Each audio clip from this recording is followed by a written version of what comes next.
Hello दोस्तों, आपने बहुत सारी क्राइम थ्रिलर मूवी तो देखी ही होंगी जिनमें दृश्यम भी शामिल है। आज हम एक ऐसी ही हॉलीवुड मूवी की बात करेंगे जिसका जनर क्राइम थ्रिलर है और जो काफी सस्पेंस से भरी मूवी है। Welcome to 100 days 100 movies review. और आज हम जिस मूवी की बात करने जा रहे हैं वो है फ्रैक्चर मूवी। ये एक क्राइम जनर मूवी है जो 2007 में रिलीज हुई थी। एक फेमस इंजीनियर टेड अपनी वाइफ को गोली मारने के बाद कन्फेस कर लेता है। उसके अगेंस्ट केस लड़ने वाले वकील को जीत का अहंकार होता है और वो टेड को कम आंकता है। बिना तैयारी सबूतों के अभाव और टेड के मास्टरमाइंड ब्रेन से टेड कानून के चंगुल से बच निकलता है। पूरी मूवी में हमें भी पता है कि टेड ही खूनी है, लेकिन वो कैसे बच निकलता है यही देखने लायक है। इस मूवी की रेटिंग की बात करें तो इसकी IMDb रेटिंग 7.2 और रोटन टोमेटो 72% है।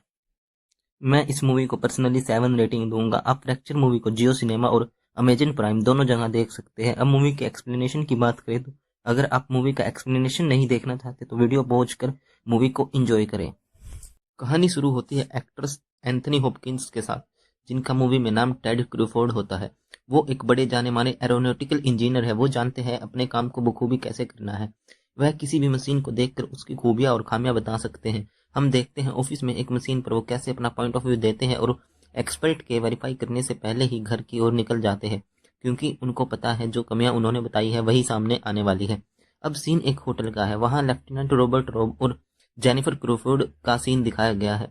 जेनिफर टेड की बीवी है, लेकिन उसका अफेयर रॉबर्ट रॉब से चल रहा है और वो ऐसे ही चुप छिपकर होटल में मिलते हैं। हालांकि दोनों शादीशुदा है, लेकिन फिर भी रॉब कहता है वो जेनिफर से बेइंतहा प्यार करता है। अब सीन टेड का है। वो रास्ते में कुछ देर रुकता है और एक फोन कॉल अटेंड करता है और फिर उसी होटल की तरफ निकल लेता है जहां रॉब और जेनिफर रुके हुए हैं। वो रॉब और जेनिफर को स्विमिंग पूल में देखता है और उन दोनों को इस बात की बिल्कुल भी भनक नहीं लगने देता कि वो वहां पर है। फिर टेड रॉब के रूम में जाकर कुछ देर देखता है और चुपचाप वहां से निकल जाता है बिना कोई तमाशा किए। अब रात हो गई है। जेनिफर जब घर वापस आती है वो घर में एंटर कर देखती है चारों तरफ अंधेरा है। उसे टेड वहां दिखाई देता है। वो किस की कोशिश करते हैं, लेकिन जेनिफर किस में साथ नहीं देती। टेड तब जेनिफर को बताता है कि उसे उसके और रॉब के अफेयर के बारे में पता है। जेनिफर डर जाती है और उससे माफी मांगने लगती है, पर टेड के दिमाग में कुछ और ही चल रहा होता है।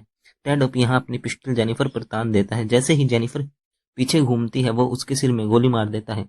जेनिफर वहीं गिर जाती है। टेड जेनिफर की लाश को खींचकर अंदर कमरे में ले जाता है और इसी बीच दो वर्कर्स जो रात को कुछ काम कर रहे थे गोली की आवाज सुनकर घर की ओर भागे आते हैं, लेकिन टेड विंडो पर दो गोली और चलाकर उनको डराकर भगा देता है। टेड जल्दी से अपने खून वाले कपड़े जला देता है। तब तक वहां पुलिस आ जाती है। टेड पहले तो किसी को अंदर नहीं आने देता, लेकिन जब उसको पता चलता है कि रोब भी वहां है तो वो रोब को अंदर आने देता है। दोनों अपनी अपनी गन जमीन पर रखने के लिए मान जाते हैं। रोब पूछता है कि जेनिफर कहाँ है, तो टेड बिना डरे बोलता है मैंने उसको गोली मार दी और उसकी लाश अंदर कमरे में है। यह सुनकर रोब सदमे में खून के निशान का पीछा करते हुए जेनिफर को देखकर रोने लग जाता है। वो जेनिफर से सच्चा प्यार करता था। गुस्से से भरा रोब अब टेड पर हमला कर देता है और उसको 2-3 घूंसे मारता है। तभी वहां बाकी ऑफिसर्स आ जाते हैं और रोब को दूर कर टेड को अरेस्ट कर लेते हैं और बाकी सारे सबूत इकट्ठा करने लगते हैं। एक ऑफिसर जेनिफर की बॉडी चेक करता है और बताता है कि इसके सांसें अभी भी चल रही है और ये जिंदा है। इसको जल्दी मेडिकल सपोर्ट के लिए ले जाना चाहिए। वो उन्हें एम्बुलेंस में मेडिकल सपोर्ट के लिए हॉस्पिटल ले जाता है। अब सीन अगले दिन का है। उसी शहर का एक जाना माना लॉयर विली अपने कैबिन में जाता है। वो सबसे टैलेंटेड लॉयर्स में से एक है। वो जल्द ही बड़ी सैलरी वाली हाई फर्म ज्वाइन करने वाला है। उसके पास बड़ी फर्म के बॉस का फोन आता है जो उसे कॉन्ग्रेचुलेशंस बोलता है। अब वो अपने साथी को ये बातें शेयर करता है और साथ ही बड़ी लोअर वाले फर्म को के बॉस को कुछ टाइम के लिए रुकने के लिए कहता है, क्योंकि वो कुछ और समय लेना चाहता है ज्वाइनिंग से पहले। अब विली के पास असिस्टेंट का फोन आता है और जहां उसे पता चलता है कि एक केस आया है जहां हस्बैंड ने अपनी बीवी को गोली मार दी है। ये केस टेड और जेनिफर वाला ही है और असिस्टेंट उसे बताता है कि हथियार भी बरामद हो गया है। अपराधी ने अपना जुर्म भी एक पुलिस वाले के सामने कबूल कर लिया है। विली बोलता है ये केस तो बहुत सिंपल है, ओपन एंड शिट केस है, वो इसको चुटकियों में निपटा देगा। अब सीन ट्रायल रूम का है। वहां टेड को लाया जाता है और उसको बताया जाता है कि उसके अगेंस्ट विली केस लड़ेगा और टेड को कहा जाता है कि वो भी अपना वकील चुन ले, लेकिन टेड वकील को चुनने से मना कर देता है और कहता है कि मेरा केस मैं खुद लड़ूंगा। सब हैरान हो जाते हैं क्योंकि टेड का केस पहले ही कमजोर है और उसके अगेंस्ट विली जैसा स्मार्ट लॉयर लड़ रहा है, तो सब उसे समझाते हैं, लेकिन टेड अपनी बात पर अड़ा रहता है। जब सब मान जाते हैं तो विली कमरे से बाहर आता है। वहीं रोब भी आता है और विली से कहता है वो टेड को हल्के में ना ले, क्योंकि उसके दिमाग में कुछ जरूर शैतानी चल रहा है। लेकिन विली रोब को कहता है कि सारे सबूत टेड के खिलाफ है, इसलिए हमें डरने की कोई बात नहीं है। अब विली वहां से एक बार में चला जाता है जहां उसको निक्की मिलती है। निक्की उसकी दूसरी बॉस होती है। वो उसके साथ थोड़ी केस पर बातचीत करते हैं और थोड़ा बहुत फ्लर्ट करते हैं। अब सीन अगले दिन का है। एक फोन आता है विली को जिसमें उसका असिस्टेंट बताता है जो हथियार उन्हें टेड के खिलाफ मिला है उसे कभी यूज ही नहीं किया गया, उस गन से कभी गोली ही नहीं चली, जरूर किसी दूसरी गन से गोली चली है जो घर में अभी भी मौजूद है। अब विली डिटेक्टिव के साथ टेड के घर जाता है। वहां उनको कुछ नहीं मिलता। वो बहुत सर्च करते हैं और उन्हें एक और नई बात पता चलती है कि टेड के कपड़ों पर गन पाउडर का कोई भी निशान नहीं है। अब सब शौक में है क्योंकि सीसीटीवी से साफ है कि टेड अपने घर से बाहर कहीं भी नहीं गया, इसलिए अगर गन होगी तो घर के अंदर ही होगी। विली डिटेक्टिव से कहता है कि तुम लोग कुछ भी करो पर गन को ढूंढो। अब विली अपने ऑफिस में आता है और टेड की कन्फेशन वाली फाइल देखता है, लेकिन टेड ने पहले ही हर पेज पर नो लिख दिया था, जिससे देखकर विली का दिमाग खराब हो जाता है और वो वहां से टेड से मिलने जाता है। जब ये लोग आमने सामने बैठे होते हैं तो विली को पता चलता है कि टेड एक मास्टरमाइंड है, क्योंकि वो विली के सामने बैठे बैठे विली की सारी लाइफ किताब की तरह खोलकर रख देता है और ऐसी बातें भी बताता है जिन्हें विली कभी दुनिया के सामने नहीं लाना चाहता। यहाँ टेड विली को बोलता है तुमने मेरा केस लड़ना चाहिए, पर विली साफ मना कर देता है और कहता है वह ऐसा नहीं करेगा और उसके खिलाफ ही केस लड़ेगा। अब वहां से जाते हुए टेड एक कहानी सुनाता है।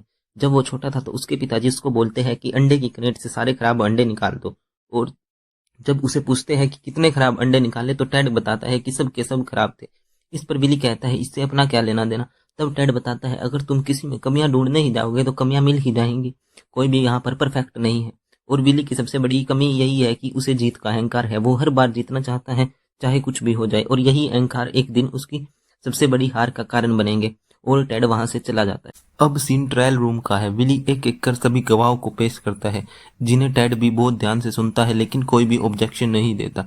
जब रोब को बुलाया जाता है तो रोब गवाही देता है। तब वो रोब बताता है कि टेड ने कैसे उसके सामने कन्फेस किया था कि उसने ही अपनी बीवी को मारा है, लेकिन टेड अब की बार रोब की बातों पर ऑब्जेक्शन करता है। वो अदालत में सबको बताता है कि रोब ये सब उसे फंसाने के लिए कर रहा है, क्योंकि रोब और उसकी वाइफ का अफेयर चल रहा है, इसलिए अब रोब उसको पूरी तरह से फंसाना चाहता है। ये सुनकर कोर्ट के सभी लोग तंग रह जाते हैं। विली को भी केस हाथ से निकलता हुआ दिखाई देता है, क्योंकि ये एक नई बात थी जो अब सबको पता चल रही है। अब जज कोर्ट को होल्ड रखती है और विली टेड को अपने ऑफिस में बुलाकर बात करती है। टेड बताता है कि कैसे उसने एक प्राइवेट डिटेक्टिव को हायर किया था जिसने रोब और उसकी वाइफ के अफेयर के बारे में उसे बताया और उनकी होटल की क्लिप्स वगैरह फोटो वगैरह भी उसे दी। अब केस बदल चुका था। जज विली को बोलती है अगर उसके पास 3 दिन के समय तक कोई सबूत नहीं आया तो वो टेड को रिहा कर देगी। इन सब के बाद विली गुस्से से बाहर निकल जाता है और अपने ऑफिस चला जाता है। वहां उसकी मुलाकात अपने बड़े बॉस से होती है। उनमें थोड़ी सी बहस होती है। विली का बॉस विली को कहता है कि वो इस केस पर किसी दूसरे लॉयर को लगा देगा, क्योंकि विली के ऊपर जीत का अहंकार सवार है और उसे नई जॉब भी मिलने वाली है, इसलिए वो केस पर ध्यान नहीं दे रहा। विली ये सब सुनकर वहां से निकल जाता है। उसकी मुलाकात निक्की से होती है। वो बातों बातों में विली को पता चलता है कि निक्की की वजह से ही अब तक उसे जॉब पर रखा गया था। इन दोनों में थोड़ा इंटीमेट सीन होता है। विली को एक क्रेट में अंडे दिखाई देते हैं और इससे विली को कुछ याद आता है। वो अपने बॉस के पास भागा भागा जाता है और कहता है इस केस को वही लड़ेगा, किसी दूसरे को इस केस पर मत रखना। इसके बाद विली डिटेक्टिव के पास जाता है और कहता है उसे पक्का पता है टेड ही अपराधी है और एक बार फिर से टेड के घर गन ढूंढने की पूरी कोशिश की जाए। यहाँ से वो रोब के घर जाता है, लेकिन रोब किसी से बात नहीं करना चाहता, क्योंकि रोब और जेनिफर के अफेयर के बारे में सबको पता चल चुका है। इसी वजह से रोब की बीवी बच्चों सहित उसे छोड़कर जा चुकी है। मीडिया भी बाहर खड़ी है। विली यहाँ से टेड के घर जाता है। वहां उसे डिटेक्टिव मिलता है जो उसे बताता है कि उन्हें कुछ नहीं मिला। इसी बीच विली उस होटल जाकर भी कुछ छानबीन करता है जहां पर जेनिफर और रोब रुके थे, लेकिन उसके हाथ कुछ नहीं लगता। अब उसकी लास्ट होप जेनिफर ही थी, जिसका होश में आने का सभी इंतजार कर रहे थे। वो जेनिफर के हॉस्पिटल आ जाता है और किसी चमत्कार के होने का इंतजार करता है जिससे कि जेनिफर को होश आ जाए, पर डॉक्टर बताते हैं ऐसा होने के चांसेस काफी कम है। विली हार मानकर निक्की के घर डिनर करने आता है। वहां भी इसी केस पर चर्चा हो रही थी। निक्की का भाई इसी केस पर चर्चा करता है। निक्की विली को समझाती है कि वो ये केस छोड़ दे, क्योंकि अगर विली ये केस हार गया तो इससे निक्की की इमेज पर भी खराब इंप्रेशन पड़ेगा। इस पर विली कहता है कि उसने नहीं कहा था निक्की को उसके लिए ये सब करे। ये सुनकर निक्की वहां से गुस्से से निकल जाती है। वहां विली की मुलाकात निक्की के फादर से होती है, जो कि एक जज है। वो विली को हौसला देते हैं और कहते हैं कि विली सच्चाई के लिए लड़ रहा है, इसलिए वह उससे काफी इंप्रेस है। अब सीन विली और डिटेक्टिव की बातों का है। विली डिटेक्टिव के पास जाता है और उससे बहुत देर बहस करता है कि उन्हें गन मिली क्यों नहीं, गन वहीं टेड के घर होनी चाहिए। और वो यहाँ से उसे ये कहकर निकल जाता है कि उन्हें एक बार और फिर से गन ढूंढने की कोशिश करनी चाहिए। वो रास्ते में रोब से बात करता है, जो कहता है कि टेड बहुत चालाक है क्यों ना हम उसके खिलाफ जाली सबूत टेड के घर रखकर उसको फंसा दे। पर विली ऐसा करने से मना कर दे। विली फिर से जेनिफर के हॉस्पिटल आता है और सुबह सुबह वहां से ट्रायल रूम के लिए निकलता है। वहां टेड जजिज से कहता है कि अगर विली के पास कोई सबूत नहीं है तो उसे और दिन परेशान ना किया जाए और उसे रिहा किया जाए। जज विली से सबूतों का पूछती है। विली कुछ सोचकर बोलती है कि उसके पास टेड के खिलाफ कोई भी सबूत नहीं है और इस तरह टेड को रिहा कर दिया जाता है। सब एक एक कर कोर्ट रूम से निकल जाते हैं। विली वहीं बैठा रहता है। तभी उसे गोली चलने की आवाज सुनाई देती है। वो भागकर नीचे बाहर जाता है तो देखता है रोब ने खुद को शूट कर लिया है और टेड भी वहां है, जो मुस्कुरा कर वहां से निकल जाता है। विली सोचता है कि पता नहीं उससे क्या गलती रह गई जो एक काफी आसान केस इतना उलझ गया और एक खूंखार अपराधी अभी भी शहर में खुलेआम घूम रहा है। वो जेनिफर के हॉस्पिटल जाता है क्योंकि वही उसकी आखिरी उम्मीद थी। वहां टेड आ जाता है और विली को बोलता है कि अब वो हार मान ले, ये केस छोड़कर कुछ दिन आराम करे। विली वहां से चला जाता है और अगले दिन निक्की से मिलता है। वो निक्की से हेल्प मांगता है कि वो उसकी कुछ मदद करे क्योंकि टेड उसकी वाइफ का लाइफ सपोर्ट सिस्टम हटाना चाहती है। निक्की कहती है वो शायद ही इस बारे में उसकी कुछ मदद कर सके। विली अपने दूसरे बॉस के पास जाता है और यही सब बातें बताता है, लेकिन उसका बॉस कहता है कि टेड अब आजाद है और उसने विली के खिलाफ केस फाइल कर रखा है क्योंकि तुम बार बार उसकी बीवी को परेशान कर रहे हो। ये सब सुनकर विली हार नहीं मानता और निक्की के पिता से एक ऑर्डर साइन करवा लेता है ताकि उसका लाइफ सपोर्ट हटाने का ऑर्डर रोका जा सके।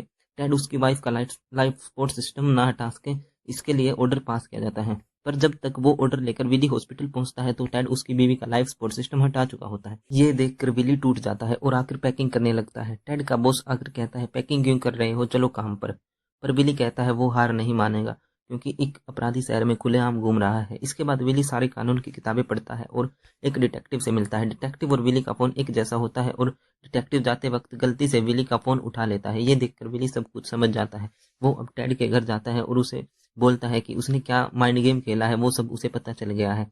पहले उसने रोब की गन जैसी एक गन बनवाई और उसे होटल में जाकर एक्सचेंज कर लिया और उसी रोब की गन से जेनिफर को शूट किया। उसके बाद जब रोब पुलिस के साथ उसे पकड़ने आया तो उसने रोब की गन घर के अंदर बदल दी और जो जिस गन से गोली चली थी वो गन सारा दिन रोब सारा टाइम अपने साथ रोब लेकर घूम रहा था। ये सुनकर टेड कहता है कि पर अब इस बात का कोई भी मतलब नहीं है क्योंकि केस दोबारा ओपन नहीं होगा। पर विली कहता है अब की बार नए चार्जेस के साथ केस ओपन होगा। ये सुनकर टेड शांत हो जाता है और कुछ समय बाद हमें फिर से ट्रायल रूम दिखाया गया है जहां अब की बार टेड कई सारे वकीलों की फौज के साथ है और दूसरी तरफ विली काफी कॉन्फिडेंट दिखाई दे रहा है। मूवी इसी पर समाप्त हो जाती है। तो दोस्तों ये थी एक्सप्लेनेशन 2007 में आई मूवी फ्रैक्चर का। आप लोगों को अगर वीडियो अच्छा लगा है तो वीडियो को लाइक करें, चैनल को शेयर और सब्सक्राइब करें। मिलते हैं नेक्स्ट वीडियो में, तब तक के लिए सायोनारा।